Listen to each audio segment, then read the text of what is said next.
Bonjour Didier Arinaud. Bonjour Damien Thévenot. Avec vous, on va parler vacances. Alors depuis l'été dernier, le retour des Français en vacances ne s'est pas démenti. Comment s'annonce 2022 ? Grand ciel bleu pour le tourisme français avec quelques gros nuages quand même au loin qui pourraient se transformer en orages. Ça signifie très concrètement que les réservations sont au beau fixe pour les acteurs du tourisme français. Certains s'attendent même à une année record supérieure à l'avant-crise. C'est le cas notamment pour les chaînes de camping et notamment les campings les plus haut de gamme de type Sunelia. C'est le cas pour Gîtes de France, c'est le cas pour bon nombre d'opérateurs qui sont situés dans les espaces balnéaires. Et puis c'est le cas pour des destinations tendance, notamment la Bretagne et toute la Bretagne, que ce soit le littoral, la côte de Granit Rose, la baie de Quiberon ou même l'intérieur des terres avec le cœur de Bretagne. Donc on voit bien qu'il y a une très belle fréquentation. Ça redémarre bien. Ça redémarre très fort. Et puis Paris, qui était très en retrait, l'Île-de-France et le tourisme urbain en règle générale, reprend des couleurs. Pour la première fois depuis la crise, en ce mois d'avril, l'hôtellerie parisienne va générer un chiffre d'affaires supérieur à ce qu'il était à la même période avant la crise.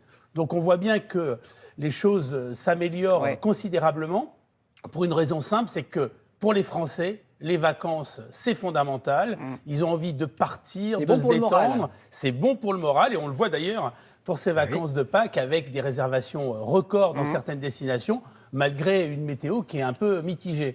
En revanche, la difficulté pour les acteurs du tourisme, c'est essentiellement de trouver du personnel. Il manque 200 000 à 300 000 emplois dans ce secteur d'activité et c'est une vraie difficulté si on veut une qualité de service dans les semaines et les mois qui viennent. Vous utilisiez une métaphore météorologique, donc c'est quoi les nuages qui se profilent ? Les nuages, c'est la problématique de l'emploi, c'est la problématique de l'augmentation des prix et à un moment donné, il peut y avoir un écart entre les prix pratiqués et les budgets dont disposent nos concitoyens. Alors, en ce moment, ça n'est pas le cas, puisqu'en fait, ils ont privilégié les hébergements les plus qualitatifs. On le voit dans les réseaux, ce sont des locations de meublés, ce sont plutôt les hébergements avec piscine de qualité. C'est le cas dans les campings, c'est le cas aussi dans l'hôtellerie balnéaire. Ils privilégient la qualité, mais on a vu avec l'inquiétude sur le pouvoir d'achat, la guerre en Ukraine aussi, qui a généré de fortes inquiétudes. On voit que depuis, ils recherchent plutôt des hébergements avec des très bons rapports qualité-prix.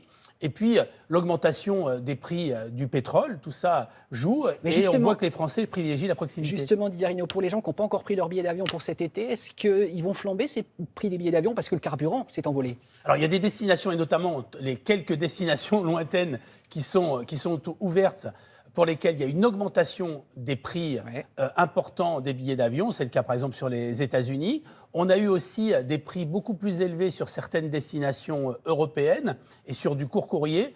En revanche, là, il y a des destinations moins chères qui s'ouvrent, et c'est le cas particulièrement du Maghreb. Et il va y avoir une très forte concurrence avec les destinations de proximité. Mais vous savez, quand les Français partent à l'étranger, c'est plutôt l'Europe, c'est plutôt l'Espagne, le Portugal, l'Italie, la Grèce. La Tunisie pour le Maghreb. La Tunisie pour le Maghreb. Et pas l'Asie, en revanche. L'Asie n'a pas trop la cote, c'est ça ? L'Asie, alors il y a des destinations qui sont fermées. C'est le cas notamment de la Chine, où les Chinois ne viennent pas chez nous, ce qui nous pose d'ailleurs un certain nombre de problèmes. Globalement, les clientèles long courrier sont moins nombreuses.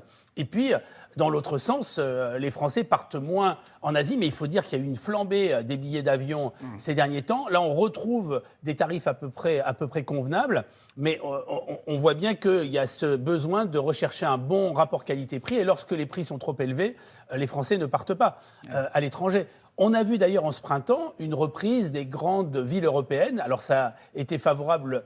On va bientôt parler de surtourisme. Vous allez voir, après avoir parlé de crise, on va très vite parler de surtourisme sur certaines destinations. Vous allez voir que ces sujets vont revenir. Mais de notre côté, on a aussi le désir de retrouver, de redécouvrir les villes, de retrouver aussi des lieux de convivialité, de festivals, avec de très belles perspectives pour ce qui faisait l'âme du tourisme français, c'est-à-dire la culture, ces festivals que l'on avait l'été. Et les Français, ils ont envie de plaisir partagé, de retrouvailles, de faire la fête. Bien sûr. Et c'est un point important. Ça suppose aussi que les acteurs du tourisme et les collectivités puissent remettre au goût du jour ces éléments de convivialité dans un contexte qui est assez tendu socialement.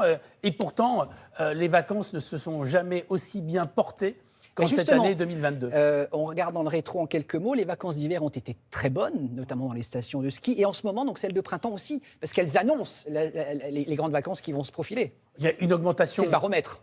Il y a une augmentation d'environ 15% par rapport à l'avant-crise. Ouais. On a eu de très belles vacances d'hiver, mais depuis juin 2021, il y a une croissance ininterrompue de l'activité touristique, à l'exception du tourisme urbain, qui dépend à la fois de la clientèle affaires et des clientèles étrangères. Mais là aussi, les choses reviennent à la normale. Donc il y a encore un peu de retard pour l'hôtellerie, mais pour les autres secteurs d'activité, on s'attend à de très belles vacances.